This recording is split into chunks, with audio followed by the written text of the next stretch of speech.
राधे राधे सभी को। जय माता दी। कैसे हैं आप सब? मैं श्वेता शर्मा आपके अपने चैनल लड्डू गोपाल ब्लॉग में स्वागत करती हूँ। चैत्र मास के नवरात्रि की सभी भक्तों को हार्दिक शुभकामनाएं। आप सभी को पता है कि चैत्र मास के नवरात्रे शुरू होने वाले हैं और 2 तारीख से पहला नवरात्रा है।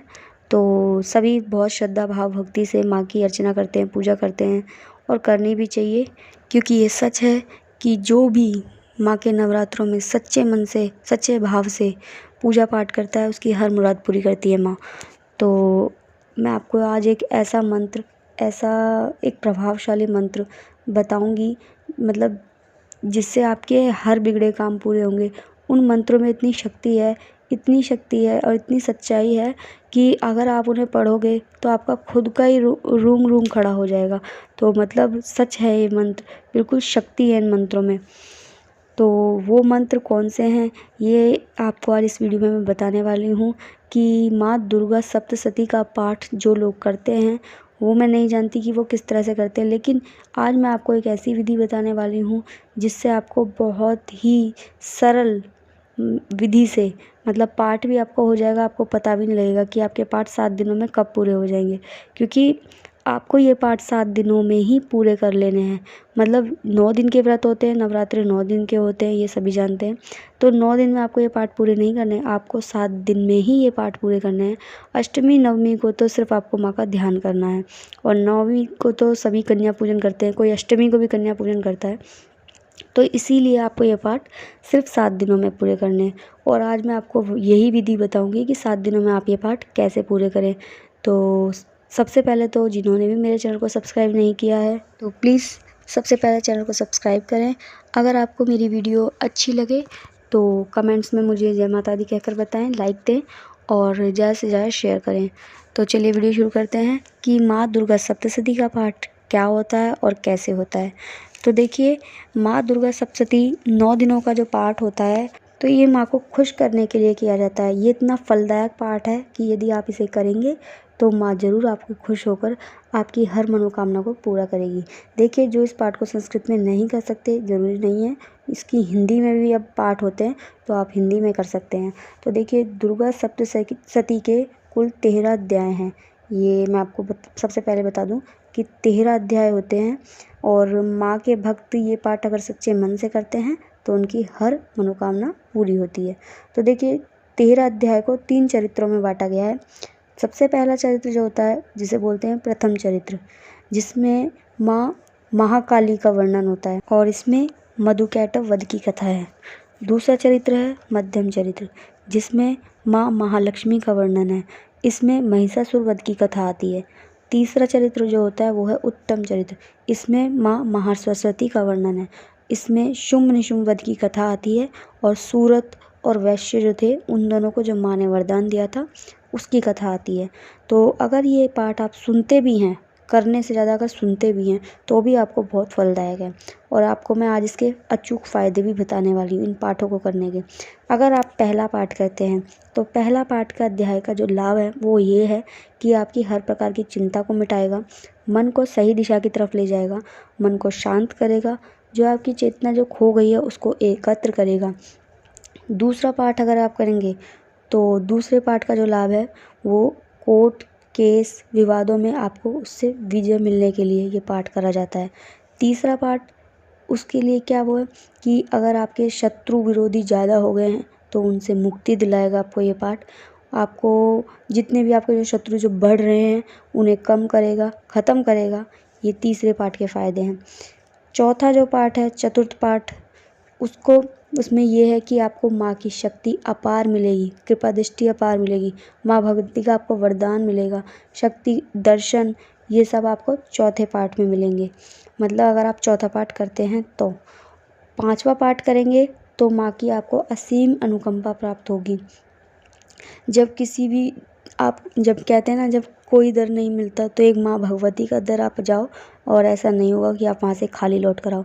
तो ये वो पाठ है 5वां अध्याय। अगर 5वां पाठ आप करते हैं तो आपको इतनी संतुष्टि मिलेगी कि आपका जो काम पूरा नहीं हुआ वो वहाँ पर पूरा हो जाएगा 5वां पाठ करने से।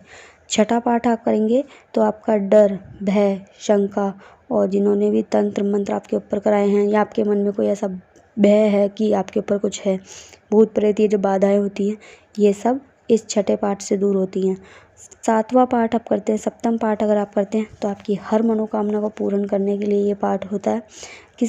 लेकिन ये भी मैं आपको कहूँगी कि इसमें आप किसी का अहित नहीं सोच सकते। कहने का मतलब ये है कि ये पाठ जो आप करेंगे ये सिर्फ आपके सही, मतलब अगर आप सच्चे मन से और सही भाव से बैठे हैं इन पाठों को करने के लिए तो ही आपकी मनोकामना पूरी होंगी। अर्थात अगर आप किसी के गलत के लिए सोचकर बैठेंगे इन पाठों को करने के लिए तो आपको इन पाठों को करने से कोई भी किसी भी प्रकार की विजय प्राप्त नहीं होगी। और अष्टम पाठ में वशीकरण वगैरह दूर करने के लिए ये करे जाते हैं। इसमें रक्त बीज के वध की भी कथा आती है। और नवा पाठ जो करते हैं वो कोई व्यक्ति खो जाता है तो उसको वापस घर लाने के लिए ये पाठ करा जाता है कि वो लौट कर वापस आपके घर आ जाए अगर कोई व्यक्ति खो गया है तो। और संतान सुख प्राप्ति के लिए पाठ किया जाता है। जिनको संतान नहीं है उनको संतान मिलती है इस पाठ को करने से। और इसमें निशुंभ वध की कथा आती है। यदि आप 10वां पाठ करते हैं तो इसमें आपके रोग शोक का नाश होता है। यदि आपके बच्चे गलत मार्ग पर चल रहे हैं तो माँ उन्हें सही दिशा दिखाती है अगर आप 10वां पाठ करते हैं तो। और शुंभ वध की कथा आती है इसमें।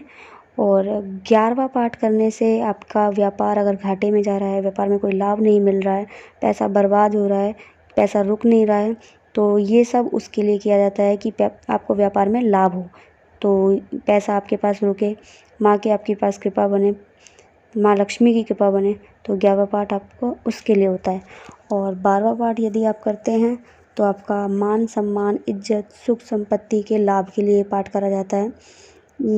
और 13वां पाठ यदि आप करते हैं तो माँ भगवती की आपको अपार कृपा प्राप्त होगी, कृपा दृष्टि प्राप्त होगी। यहाँ पर मैंने आपको 13 पाठों के लाभ बता दिए हैं कि यदि आप इन पाठों को करते हैं तो आपको कौन से पाठ को करने से क्या लाभ होगा, ये मैंने आपको पूरा विस्तार से बता दिया है यहाँ पर।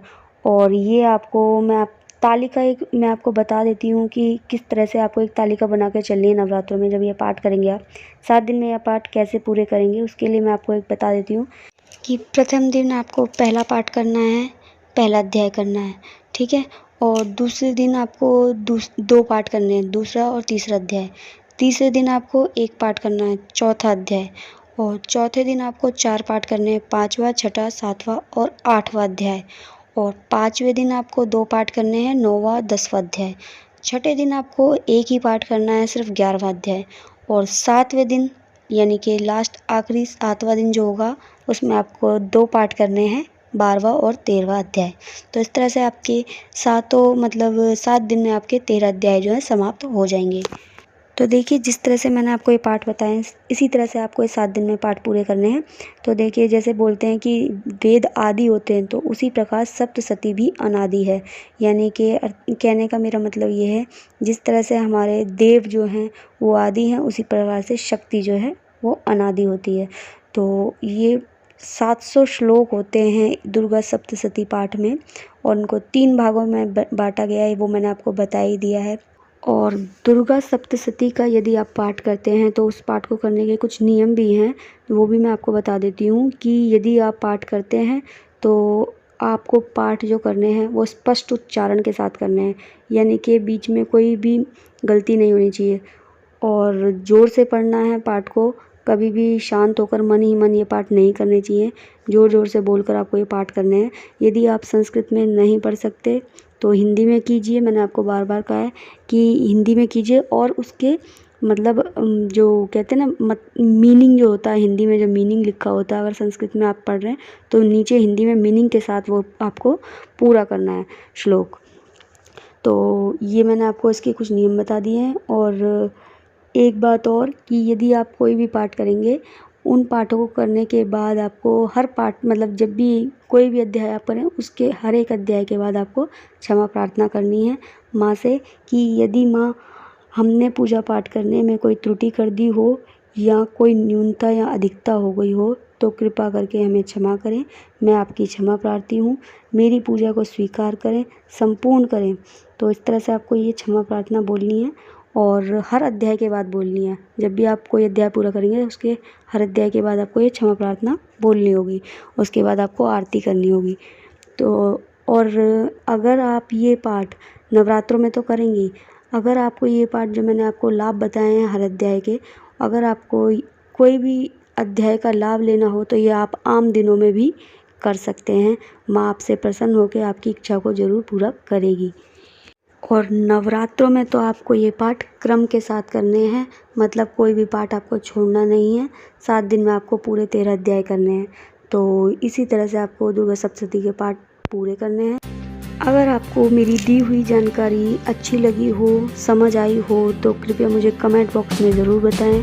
लाइक करें वीडियो को, और आपको पसंद आई हो तो और ज़्यादा से ज़्यादा शेयर करें। और मेरे चैनल को जो नए हैं मेरे चैनल पर, वो प्लीज़ मेरे चैनल को सब्सक्राइब करें। तो मिलती हूँ फिर मैं नेक्स्ट वीडियो में किसी अच्छी सी वीडियो के साथ। तब तक के लिए राधे राधे, जय माता दी।